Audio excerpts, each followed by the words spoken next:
Shalom semua. Ada sukacita?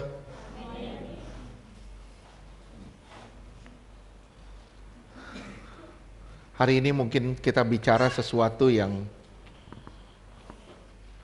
menurut saya simple,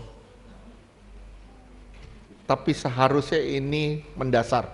Sekali lagi, ini perkara-perkara yang sebenarnya kelihatannya simple banget, tapi ini sangat mendasar. Judul khotbah hari ini adalah pembaruan budi. Mungkin saudara udah tahu ayatnya di mana. Roma 12 ayat 1 dan 2. Saya berharap semua menyimak.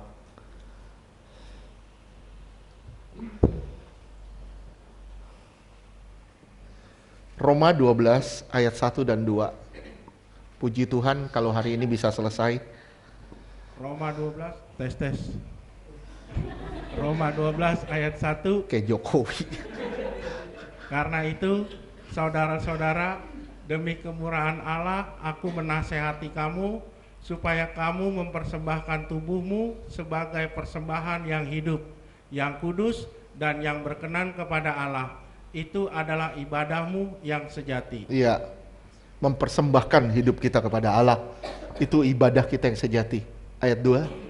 Roma 12 ayat 2. Janganlah kamu menjadi serupa dengan dunia ini. Kamu nggak boleh serupa dengan dunia, terus? Tetapi berubahlah oleh pembaruan budimu, sehingga kamu dapat membedakan manakah kehendak Allah, apa yang baik, yang berkenan kepada Allah, dan yang sempurna. Oke. Berubahlah dalam satu pembaruan budi. Berubah dalam pembaruan budi. Pembaruan itu pakai kata metamorfose.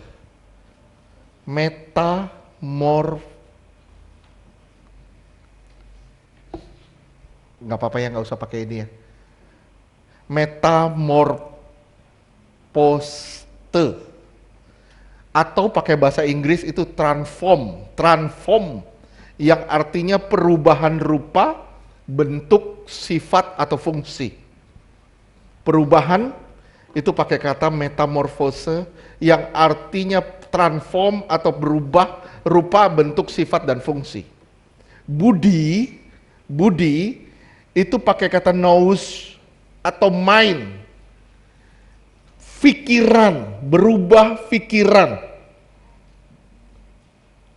Yaitu kekuatan untuk menimbang dan menilai dengan sadar. Kekuatan untuk menimbang dan menilai dengan sadar. Saudaraku, simak baik-baik, tolong simak baik-baik. Perubahan pengetahuan itu berbeda dengan perubahan budi. Simak ya. Perubahan pengetahuan itu berbeda dengan perubahan budi. Dan perubahan budi itu juga berbeda dengan perubahan perilaku. Karena perubahan perilaku itu adalah buah. Perubahan perilaku itu adalah buah dari perubahan budi. Kalau saudara mengalami perubahan budi, saudara pasti mengalami perubahan perilaku. Kalau saudara mengalami perubahan pengetahuan, ketika saudara tahu, saudara tidak berubah. Tidak akan pernah mengalami perubahan.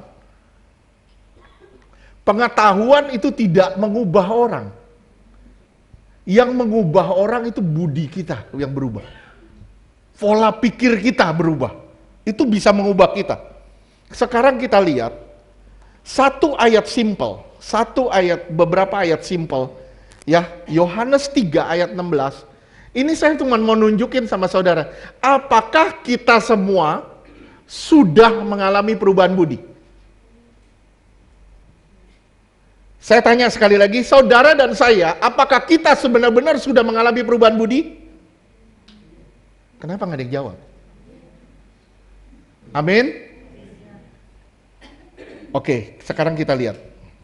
Yohanes 3 ayat 16. Yohanes 3 ayat 16. Karena begitu besar Karena begitu besar kasih Allah, terus akan dunia ini, sehingga ia telah mengaruniakan anaknya yang tunggal, supaya setiap orang yang percaya kepadanya tidak binasa, melainkan memperoleh hidup yang kekal. siapapun yang percaya kepada Dia tidak akan binasa. Kenapa? Karena Dia sangat mengasihi kita. Karena Dia sangat mengasihi kita, Dia memberikan anaknya buat kita, supaya siapapun yang percaya kepada anaknya tidak binasa. Kuncinya di mana? Kan kuncinya adalah begitu besar kasih. Kasih yang begitu besar. Oke, kita semua tahu ayat ini. Kita semua sering baca, dan bahkan kita semua menjadikan ayat ini pegangan. Karena begitu besar kasih Allah akan dunia ini, Dia mengaruniakan anaknya yang tunggal kepada kita. Roma 8 ayat 32. Roma 8 ayat 32. Ia yang tidak menyayangkan anaknya sendiri, Dia tidak menyayangkan anaknya sendiri, terus tetapi yang menyerahkan anaknya bagi kita semua. Dia serahkan Yesus supaya bagi saudara dan saya. Dia serahkan Yesus bagi saudara dan saya. Terus Bagaimanakah mungkin ia tidak mengaruniakan segala sesuatu kepada kita bersama-sama dengan Dia? gimana mungkin kalau Dia tidak mengaruniakan segala sesuatunya kepada saudara dan saya? Oke, sampai sini. Simak baik-baik perkataan ini. Saudara dan saya tahu ayat ini, betul? Tapi masalahnya terletak pada saudara tahu ayat ini sebatas pengetahuan, atau sudah sampai mengubah budi saudara, mengubah pola pikir kita. Saya ulang sekali lagi, saudara tahu ayat ini ya, pasti ya.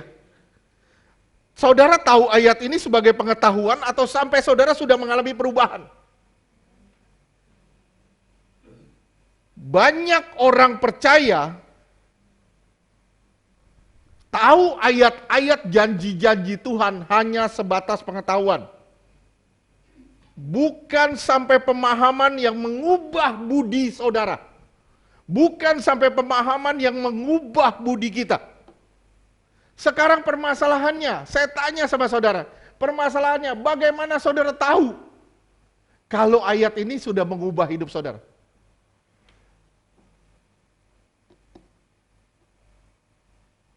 Saudara tahu nggak ayat ini sudah mengubah hidup saudara? Tahu? Sekarang lihat, pada saat ujian datang, bagaimana sikap saudara menghadapi ujian? Saya ulang, ketika permasalahan yang sangat mendesak datang, bagaimana sikap kita menghadapi masalah itu? Saudara tadi bilang, ini sudah mengubah hidup saudara, ayat-ayat ini. Sekarang lihat, ketika masalah datang, bagaimana respon saudara terhadap masalah? Apakah ayat ini sudah benar-benar mengubah, membuat suatu pembaruan budi atau pola pikir saudara? 1 Petrus 1 ayatnya ke-7.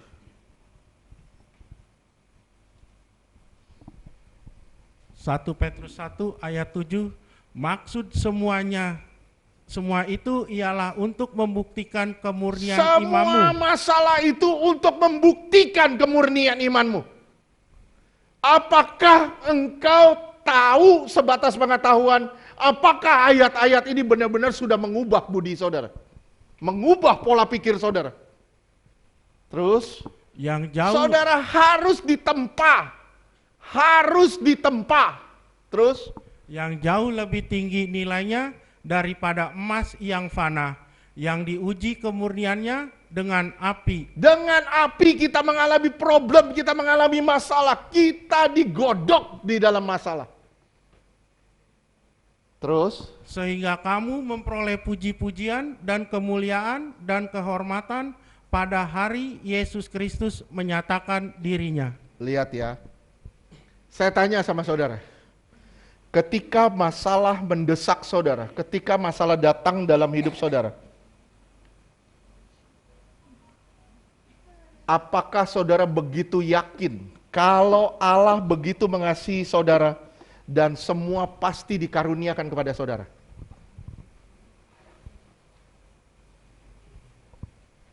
Jadi bingung? Saya ulang. Ketika masalah datang dalam hidup saudara, ketika saudara diperhadapkan dengan masalah, sakit, penyakit, tagihan, dan segala macam. Nah, apakah saudara begitu yakin kalau Allah sangat mengasihi saudara, dan Allah telah mengaruniakan anaknya yang tunggal kepada saudara, dan Allah akan mengaruniakan segala sesuatu kepada saudara? Kalau saudara masih suka ngedumel, kalau saudara masih suka bersungut-sungut, kalau saudara masih suka ketakutan, masih suka khawatir, saya bilang, pengenalan saudara hanya sebatas pengetahuan. Belum menyentuh perubahan akal budi.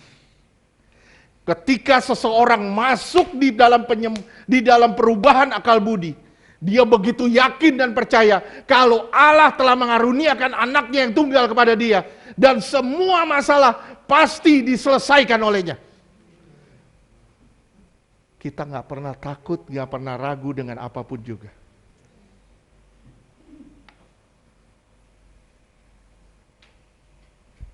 Sampai sini udah paham yang namanya perubahan budi?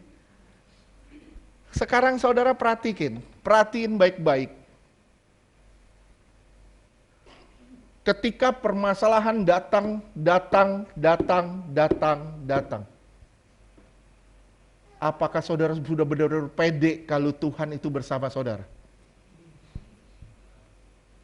Apakah saudara benar-benar yakin kalau Tuhan pasti menyelesaikan masalah saudara?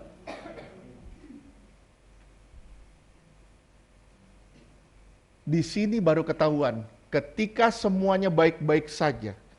Saya ulang ya, ketika semuanya baik-baik saja, saudara nggak pusing dengan yang namanya perubahan budi. Yang penting gue tahu ayatnya, yang penting gue nyembah, yang penting gue pelayanan, yang penting gue ibadah, yang penting gue datang. Tapi kita nggak sampai ke dalam satu perubahan budi.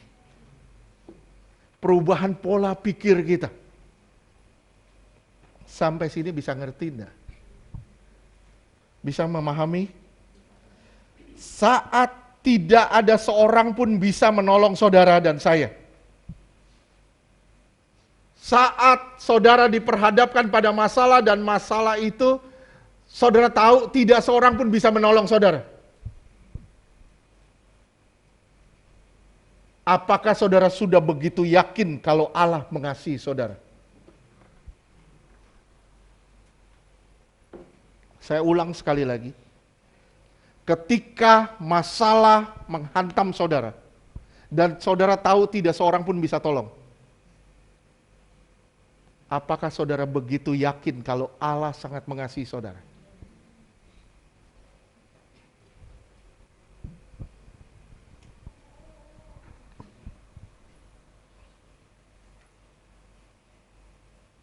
Banyak orang Kristen hari ini, banyak orang Kristen hari ini sampai masuk pada satu pengetahuan tapi tidak mana masuk dalam satu perubahan budi. Ketika masalah datang, semua baru kelihatan. Firman Tuhan bilang maksud semuanya adalah untuk membuktikan kemurnian iman kita. Masalah diizinkan Tuhan untuk menyatakan kekurangan-kekurangan kita. Saya ulang sekali lagi, masalah Tuhan izinkan demi menyatakan dan menyingkapkan kekurangan kita, bukan demi menyiksa kita, tapi demi menyatakan kekurangan-kekurangan kita, dan itu harus diperbaiki. Sampai sini bisa ngerti? Saudara tahu nggak ada firman bunyinya begini, selai rambut pun dipelihara. Matius 10 ayat 29 dan 30.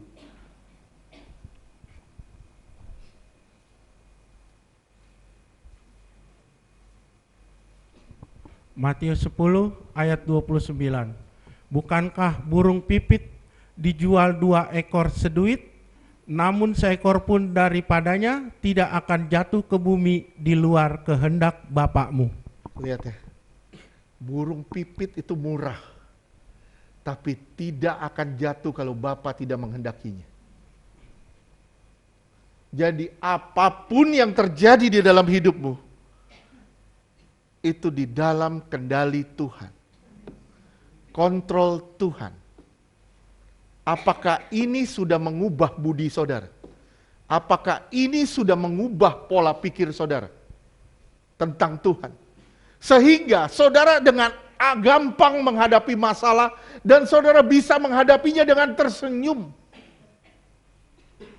Sorry, maaf saya bilang. Bahkan kematian di depan saudara, saudara akan menghadapinya dengan senyum.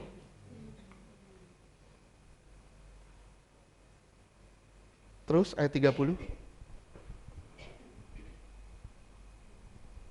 Matius 10 ayat 30. Dan kamu, rambut kepalamu pun terhitung semuanya. Saya sayang istri saya. Istri saya sayang saya.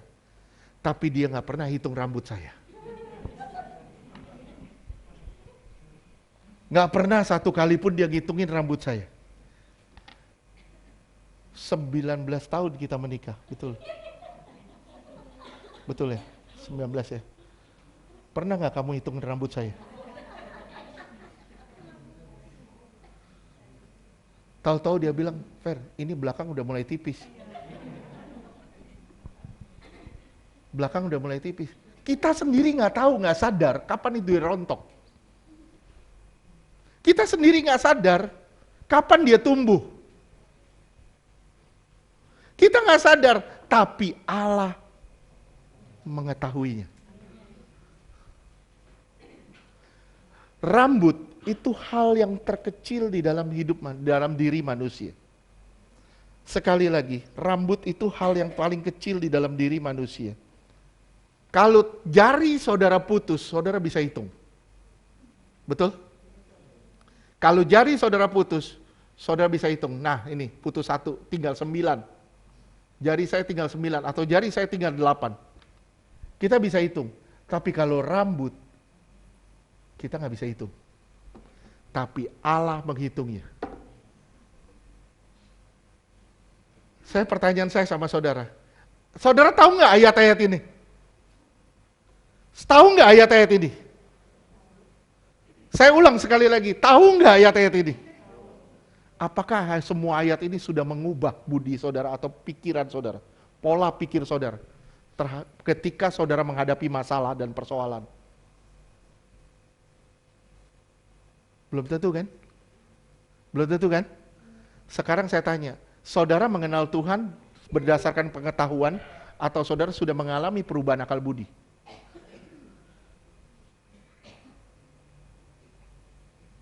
Jujur ya.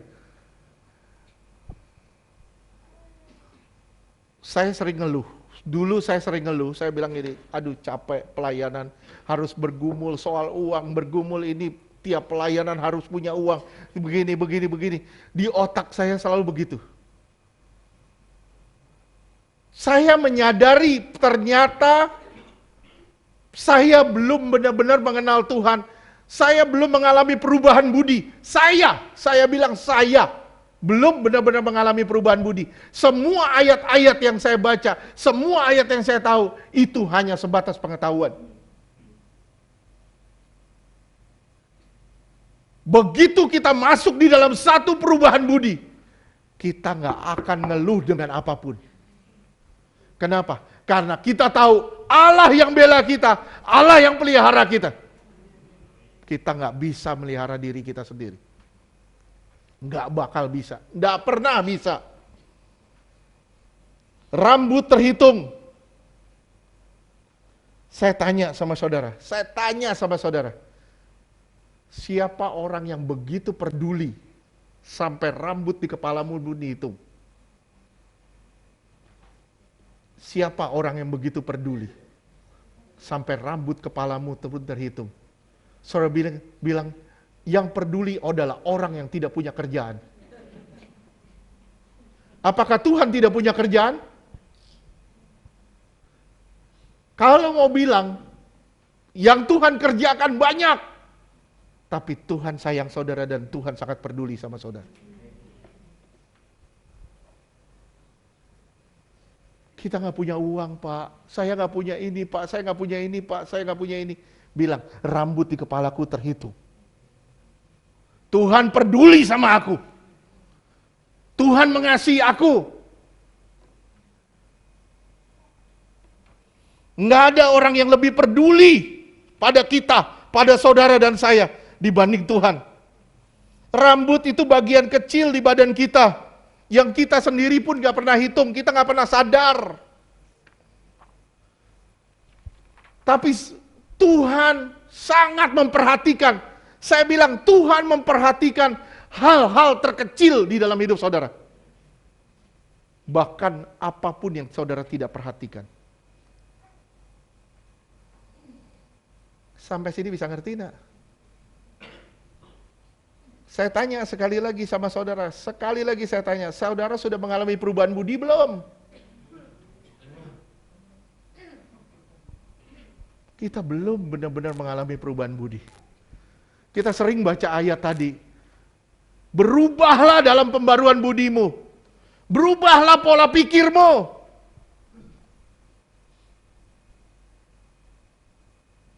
Kalau kamu nggak berubah, kamu nggak bisa melakukan ini buat Tuhan. Nggak pernah bisa sempurna. Tuhan ngajarin ini sama saudara, supaya saudara lakukan dengan benar. Saudara tolong garis bawahi, tolong simak baik-baik. Kasih Allah itu sempurna. Bahkan sampai pada hal yang saudara tidak sadari. Saya ulang sekali lagi, kasih Allah itu sangat sempurna, bahkan sampai pada hal yang kita sendiri nggak menyadari.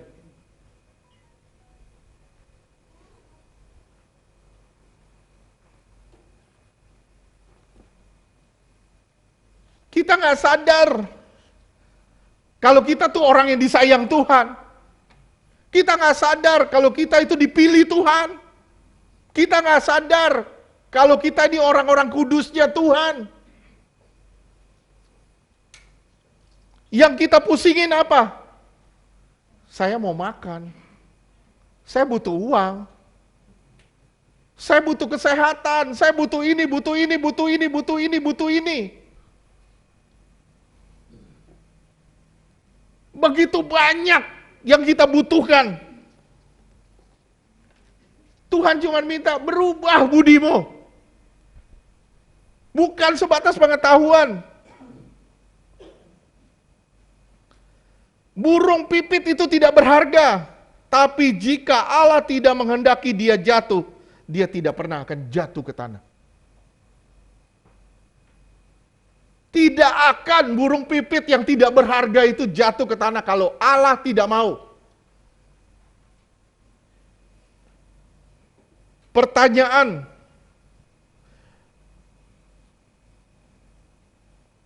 apakah kita mengalami percaya karena pengetahuan? Apakah kita mengalami percaya karena kita sudah mengalami perubahan budi? Saudara lihat ketika saudara diperhadapkan pada hal yang membuat saudara khawatir, takut. Ketika masalah membelenggu kita, di situ baru terlihat apakah kita sudah percaya karena perubahan budi, ataukah kita percaya karena kita pengetahuan sebatas pengetahuan.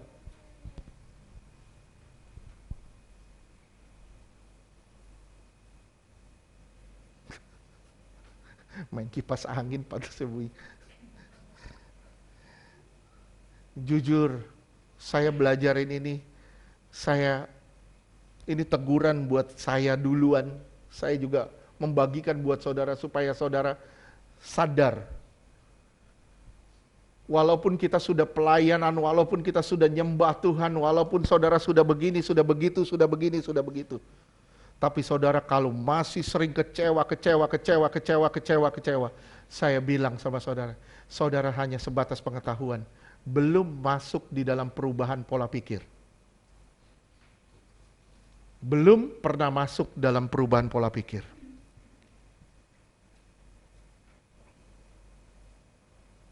Mazmur 56, Mazmur 56 ayat 3 sampai dengan ke-5.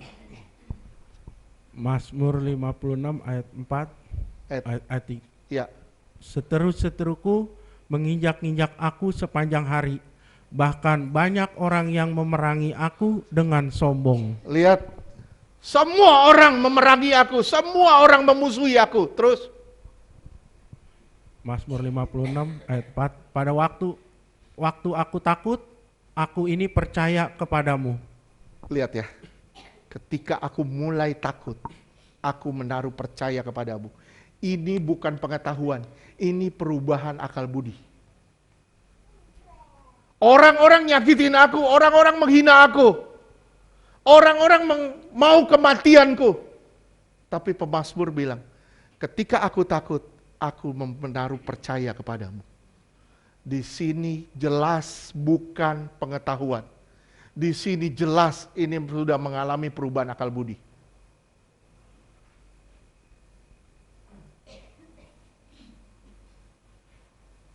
Jangan sampai ketika saudara pegang uang banyak, saudara bisa sukacita seperti apa. Begitu saudara nggak punya apa-apa, duka cita seperti apa.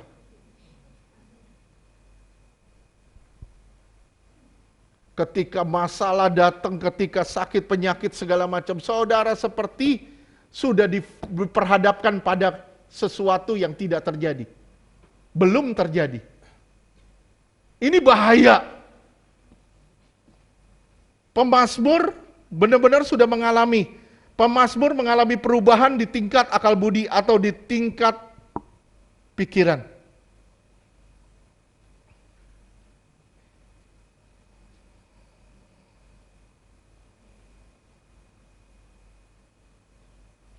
Saudaraku, jika semua kelihatan baik, jika keuangan kita baik, rumah tangga kita baik, kesehatan kita baik, kita nggak pusing dengan yang namanya percaya sebatas pengetahuan atau akal budi. Kita nggak pusing. Kita sudah mengalami perubahan akal budi atau belum, kita nggak pusing. Ketika semuanya serba baik. Ketika saudara masih sehat, masih kuat, saudara bisa berdiri tegak. Ketika keuangan saudara baik, ketika rumah tangga saudara baik, ketika anak-anak saudara semua baik, tidak ada kekurangan apapun. Saya bilang saudara tidak pernah akan pusing yang namanya perubahan akal budi. Kenapa? Kita dapat melayani dengan gampang. Kita dapat menyembah dengan mudah. Tapi orang yang bisa menyembah Tuhan di dalam lembah, dia pasti gampang menyembah Tuhan di atas gunung. Saya ulang, orang yang bisa menyembah Tuhan di dalam lembah, pasti gampang menyembah Tuhan di atas gunung. Tapi kalau orang tidak bisa menyembah Tuhan di dalam lembah, dia hanya bisa menyembah Tuhan di atas gunung. Saya bilang, ini sebatas pengetahuan. Bukan sampai pada perubahan. Saat ujian datang, semua baru kelihatan. Saya ulang, saat ujian datang, semua baru kelihatan. Apakah itu menggoyahkan iman kita? Saat masalah datang bertubi-tubi, vonis dokter, apakah menjadikan saudara takut, khawatir, atau apapun? Saya tanya sama saudara, saya ngomong sama saudara ini, tolong saudara perhatikan baik-baik jawab pertanyaan saya. Apakah hidup mati kita ditentukan oleh sakit? Ataukah hidup mati kita ditentukan oleh perkataan Tuhan? Hidup mati kita ditentukan oleh perkataan Tuhan, bukan oleh sakit penyakit. Saya bilang sama saudara, kalau hidup kita ditentukan sakit penyakit, bohong. Banyak orang udah sakit puluhan tahun, sakit. Enggak mati-mati. Kenapa? Karena Tuhan memberi dia kesempatan. Hidup kita bukan ditentukan oleh sakit penyakit. Bukan. Banyak orang sehat tiba-tiba mati. Tapi hidup kita ditentukan oleh perkataan Tuhan. Ini ayat tadi malam membuat saya hancur. Sangat hancur.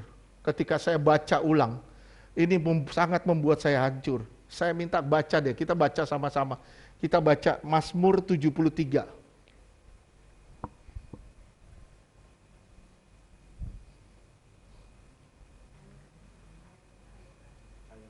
Mulai dari ayat 1. Mazmur 73 ayat 1, Mazmur Asaf. Sesungguhnya Allah itu baik bagi mereka yang tulus hatinya, bagi mereka yang bersih hatinya. Lihat ya, lihat. Allah itu baik bagi mereka yang tulus dan bersih hatinya. Terus ayat 2. Mazmur 73 ayat 2, tetapi aku sedikit lagi, maka kakiku terpleset, nyaris aku tergelincir. Hampir loh, sedikit lagi aku tergelincir.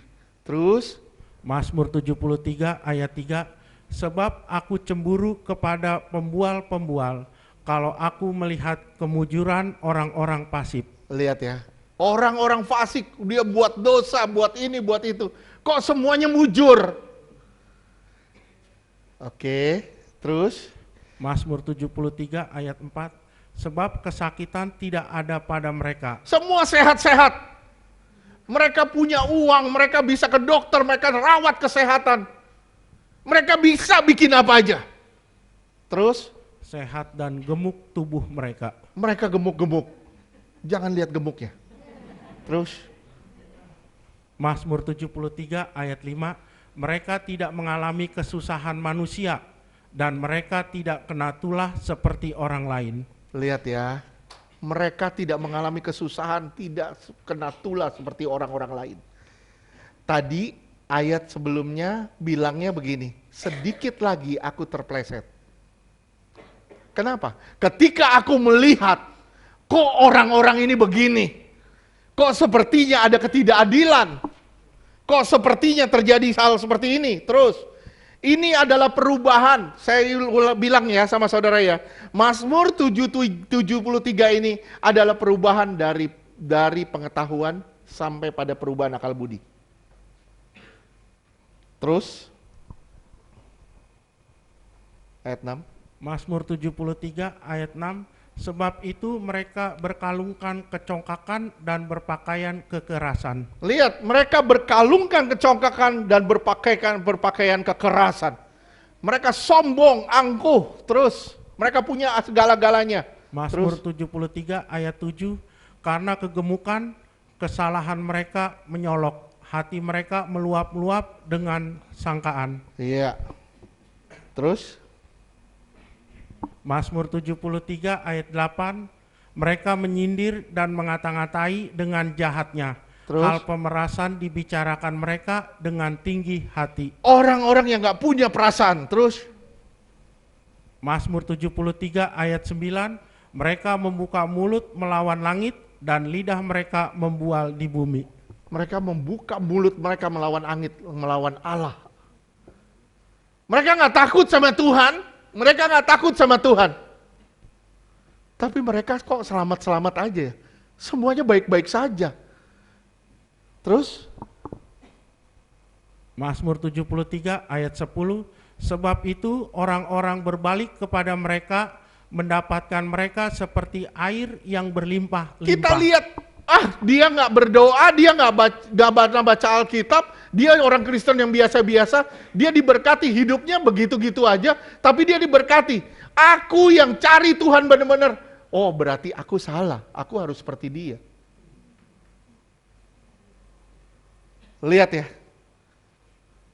banyak orang-orang berbalik kepada mereka, mendapati mereka seperti air yang berlimpah-limpah. Kita ikutin mereka. Apa yang mereka perbuat, apa yang mereka lakukan, kita ikutin. Sekali lagi saya bilang, sedikit lagi aku tergelincir. Terus Mazmur 73 ayat 11. Dan mereka berkata, bagaimana Allah tahu hal itu? Adakah pengetahuan pada yang maha tinggi? Bagaimana Tuhan bisa tahu? Ada nggak pengetahuan pada yang maha tinggi? Terus 12. Mazmur 73 ayat 12, sesungguhnya itulah orang-orang pasif. Mereka menambah harta benda dan senang selamanya. Mereka senang-senang selamanya. Terus ayat 13. Mazmur 73 ayat 13, sia-sia sama sekali aku mempertahankan hati yang bersih dan membasuh tanganku, tanda tak bersalah. Aduh, sampai aku sendiri bilang, aduh sia-sia ya aku hidup kudus. Sia-sia ya aku hidup benar. Mereka yang tidak benar, mereka diberkati. Mereka yang tidak benar, mereka mendapatkan sesuatu. Aku yang berusaha hidup sesuci sesuci-sucinya. Aku kok begini, hidupku hancur-hancuran. Terus, percuma ya aku jaga kekudusan. Percuma ya aku hidup benar. Percuma semuanya. Terus, Mazmur 73 sekali ayat lagi saya 14. bilang, sedikit lagi aku tergelincir. Terus, Namun sepanjang hari aku kena tulah dan kena hukum setiap pagi. aduh, gak enak loh. Setiap hari aku seperti kena tulah. Setiap pagi aku seperti kena hukuman. Bisa bayangin kalau saudara punya anak, tiap pagi anak itu saudara hukum. Begitu bangun pagi, rasanya dia gak mau. Kenapa? Karena gue pasti dihukum. Gak enak sekali hidup seperti ini. Terus, Mazmur 73 ayat 15. Seandainya aku berkata, aku mau berkata-kata seperti itu, maka sesungguhnya aku telah berkhianat kepada angkatan anak-anakmu. aku masih punya takut akan Tuhan. Kalau aku mau ngedumel, aku mau komplain, aku mau berbuat begini, buat begitu, aku berkhianat kepada Tuhan dan kepada anak-anak di bawahku. Terus lanjutkan. Mazmur 73 ayat 16. Tetapi ketika aku bermaksud Aku bermaksud mengetahuinya. hal itu menjadi kesulitan di mataku. Ini pengetahuan. Ketika saudara bermasalah, saudara mulai ngelihat ngebanding-bandingin diri dengan orang lain. Saudara bilang, lihat tuh si ini hidupnya udah seneng. Ah lu mah hidup sama lu begini-gini aja. Dari dulu sampai sekarang. Online, bajai online, ojek online terus. Dari dulu sampai sekarang begini aja hidup sama lu. Lihat tuh, si ini. Kita banding-bandingin diri kita sama orang lain. Nih si ini nih udah punya ini, si ini udah punya ini. Si ini udah punya ini, udah punya ini, udah punya ini. Sadar nggak saudara? Sedikit lagi aku tergelincir. Kalau saudara sebatas pengetahuan, tidak mengalami perubahan budi, saudara sedikit lagi saudara tergelincir. Saudara akan ngedumel pada banyak hal. Ketika saudara mulai ngelihat ke atas, banyak orang yang lebih sukses daripada saudara. Ketika saudara ngelihat ke bawah, banyak orang yang tidak bisa mencapai tingkat saudara. Saya bilang, gua susah. Banyak orang lebih susah dari kita. Banyak orang mau tinggal gak punya atap. Tinggal di jalanan, banyak orang gak bisa makan. Saudara masih bisa makan.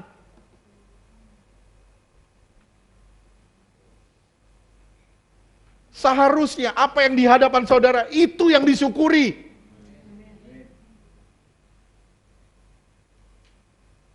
Kita bilang si ini gajinya gede, si ini gajinya gede. Gaji kita boleh gak gede, tapi iman kita gede.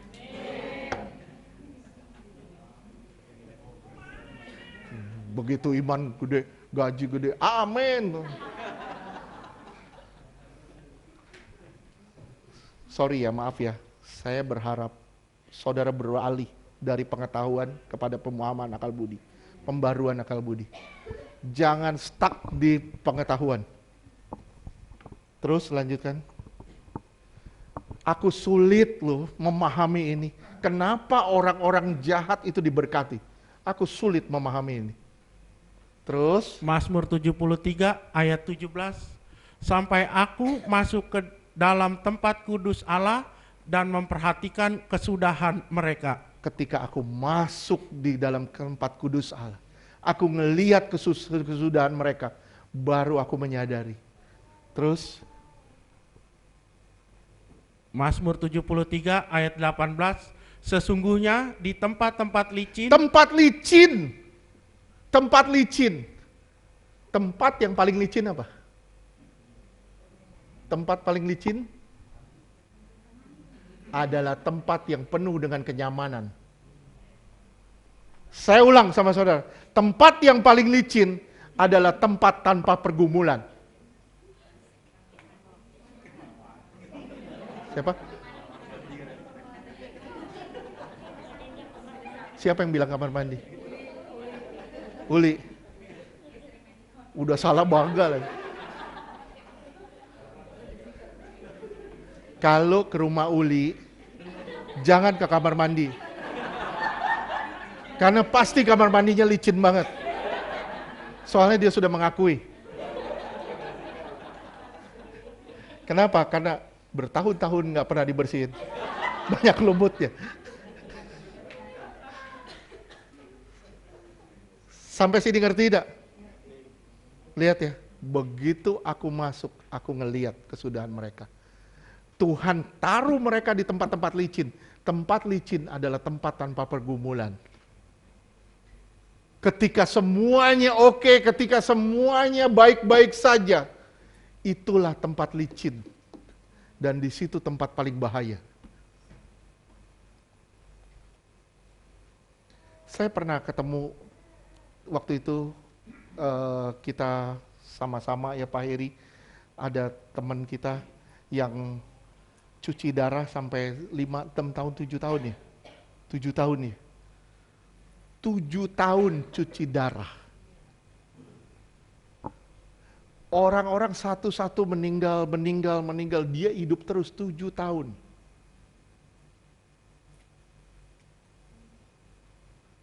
Saya cuma bilang ya, dia tiap hari dia mempersiapkan dirinya untuk hari kematian. Tiap hari dia perbaiki diri, tiap hari dia perbaiki diri, tiap hari dia perbaiki diri, tiap hari dia perbaiki diri. Sampai saya bilang, inilah orang yang mempersiapkan hari kematian. Nah kita yang merasa sehat, kita merasa santai, kita nggak pernah siapin diri kita untuk hari kematian kita.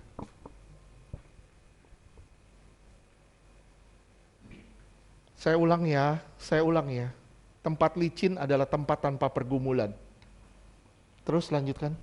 kau taruh mereka, kau jatuhkan mereka sehingga hancur. Iya. Hancurnya di mana? Di kekekalan.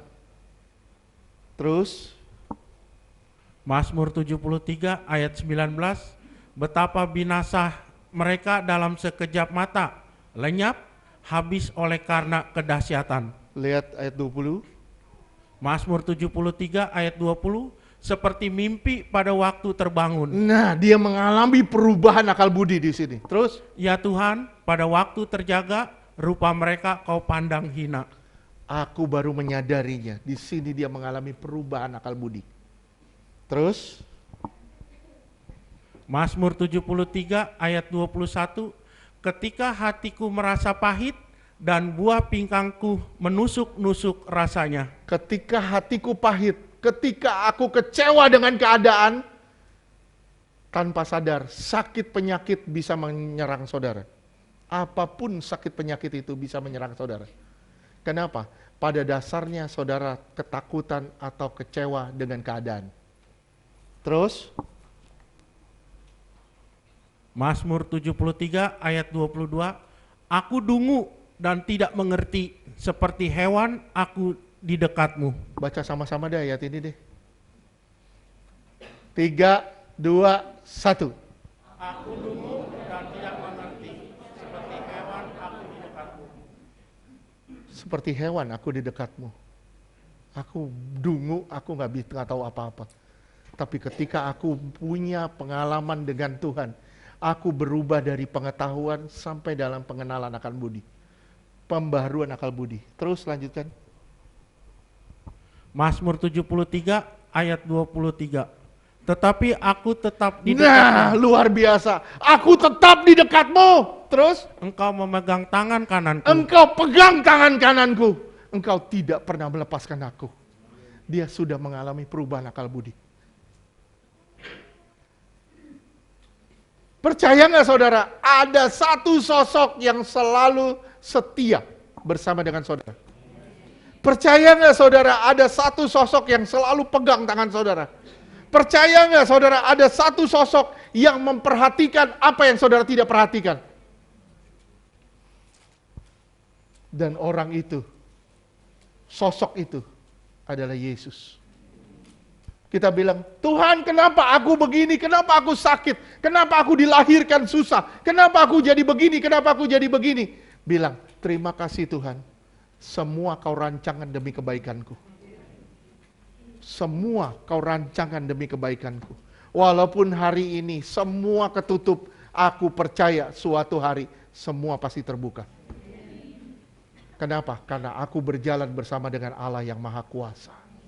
Amin. Terus lanjutkan. Mazmur 73 ayat 24. Dengan nasihatmu engkau menuntun aku, dan kemudian engkau mengangkat aku ke dalam kemuliaan. Tuhan menasehati saudara. Tuhan menasehati saudara. Dan nasihat itu adalah tuntunan. Nasihat itu adalah tuntunan yang akan membawa saudara pada kemuliaan. Terus lanjutkan. Mazmur 73 ayat Nah, sampai pada satu titik nggak ada siapapun yang bisa menandingi dia. Terus, 25. Siapa gerangan ada padaku di sorga selain engkau? Selain engkau tidak ada yang kuingini di bumi. selain Tuhan, aku nggak ingin apa-apa di bumi ini. Kenapa? Karena aku tahu siapa Tuhan yang menyertai aku. Aduh, saudaraku, kalau saudara sampai ke tingkat ini, hidup mati saudara sudah punya Tuhan loh. Hidup mati saudara udah percaya ada di tangan Tuhan, aman. Aman, sangat aman. Saya bilang sama saudara ya, yang menentukan saudara mati atau hidup bukan sakit penyakit, tapi perkataan Tuhan. Perkataan Tuhan. Kalau Tuhan nggak mau burung pipit itu jatuh, Tuhan nggak akan burung pipit itu jatuh. Percayalah, semua terjadi atas kehendak Tuhan. Dan semuanya Tuhan rancang demi masa depan yang indah. Semua Tuhan rancang demi kebaikan kita. Amin. Terus lanjutkan. Mazmur 73 ayat 26. Sekalipun Aduh, dagingku Kalau saudara sampai ke tahap ini, hancur kita loh benar. Aku nggak punya siapa-siapa lagi selain Tuhan. Tidak ada yang bisa menolong aku, tidak ada satu sosok yang begitu setia, yang menemani aku.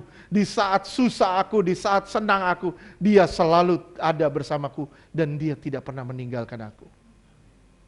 Terus, dan sekali- hatiku habis lenyap, gunung batuku dan bagianku tetaplah Allah selama-lamanya. tetap Allah selama-lamanya. Apapun yang terjadi dalam hidupku, tetap Allah itu selama-lamanya bagi aku.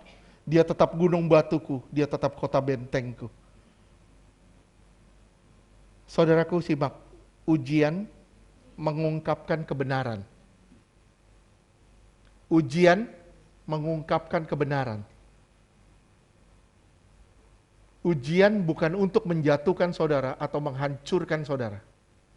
Tapi ujian hanya untuk mengungkapkan kebenaran-kebenaran Tuhan. Firman Tuhan bilang, Yohanes 1 ayat 1. Yohanes 1 ayat 1, pada mulanya adalah firman. Firman ini diterjemahkan pakai kata logos. Logos artinya yang tertulis. Firman yang tertulis. Terus Firman itu bersama-sama dengan Allah, dan firman itu adalah Allah. firman itu adalah Allah, Allah sendiri. Dia logos. Terus di Roma 10 ayat 17. Roma 10 ayat 17. Jadi iman timbul dari pendengaran, dan pendengaran oleh firman Kristus. Firman Kristus.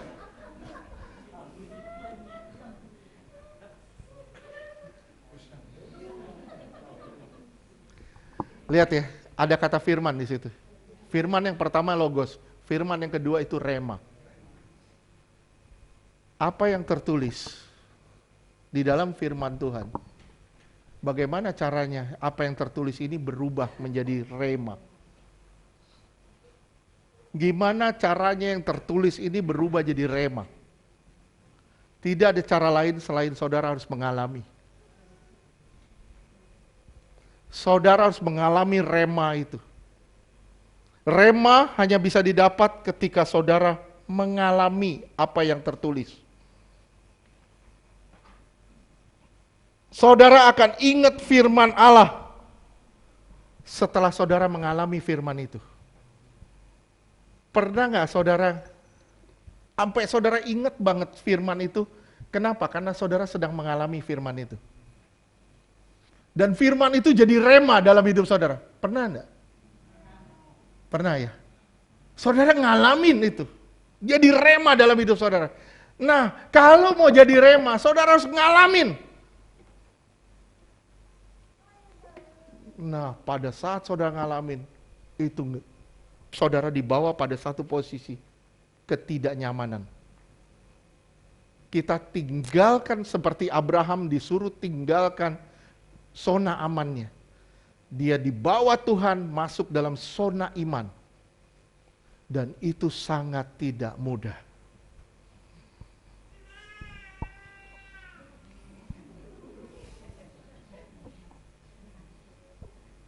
Nanti dia jadi pengkhotbah.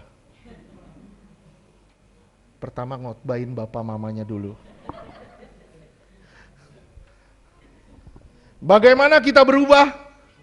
Kita alami, nggak ada cara lain. Saudara mau berubah? Saudara mau berubah dari pengetahuan kepada perubahan akal budi? Saudara harus mengalami. Sakit Pak, itulah pengalaman. Tujuannya apa? Untuk menyingkapkan kebenaran. Masih banyak kekurangan di dalam kita yang harus dirubah. Saudaraku, saudara lihat ya, struktur dalam kitab Roma. Struktur dalam kitab Roma. Ini bukan hal yang sembarangan.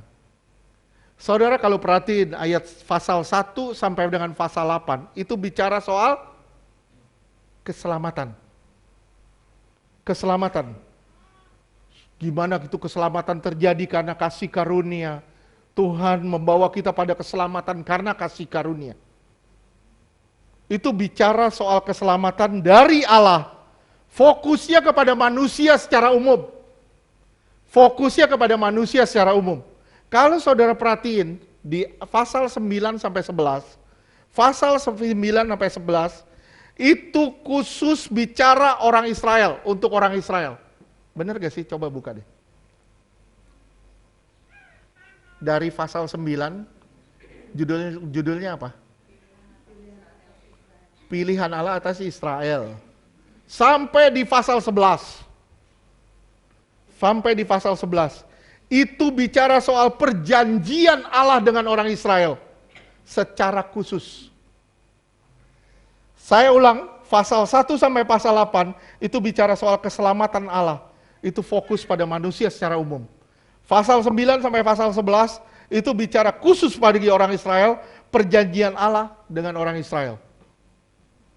Nah, begitu masuk dalam pasal 12 sampai pasal 16, itu bicara soal kehidupan dan perilaku orang percaya.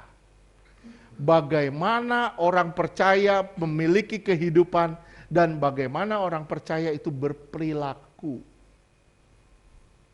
Coba lihat, perhatiin baik-baik dah. benar-benar. Saudara akan lihat. Jadi penerapannya gini, pasal 1 sampai pasal 11 tentang keselamatan. Tentang keselamatan. Bagaimana caranya? Itu diawali di pasal 12. Pasal 12 bunyinya apa? Kita kembali ke pasal 12 ayat 1.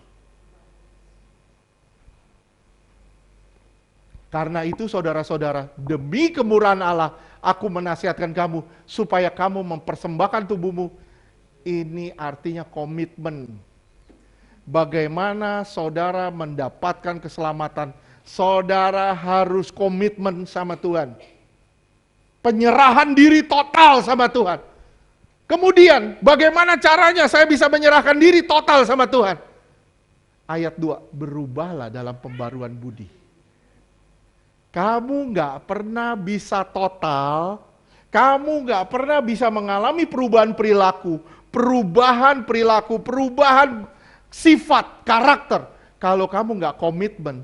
Dan kamu gak akan mengalami itu kalau kamu gak mengalami perubahan budi lebih dulu. Ngerti gak sih? Ngerti? Ini Roma, kitab Roma, surat Roma itu luar biasa. Saudara lihat, pelajari urutannya. Benar-benar saudara akan ngelihat. Itu Tuhan menyingkapkan, itu hebat banget. Keselamatan yang saudara dapat karena kasih karunia. Dan saudara harus berkomitmen total sama Tuhan. Gimana caranya? Saudara harus mengalami perubahan budi. Nggak ada cara lain. Saya akan lanjutkan minggu depan. Apa dampaknya dari perubahan budi dan bagaimana saudara harus mengalami perubahan budi. Ya, saya akhiri sampai di sini. Tuhan memberkati. Yang penting gini.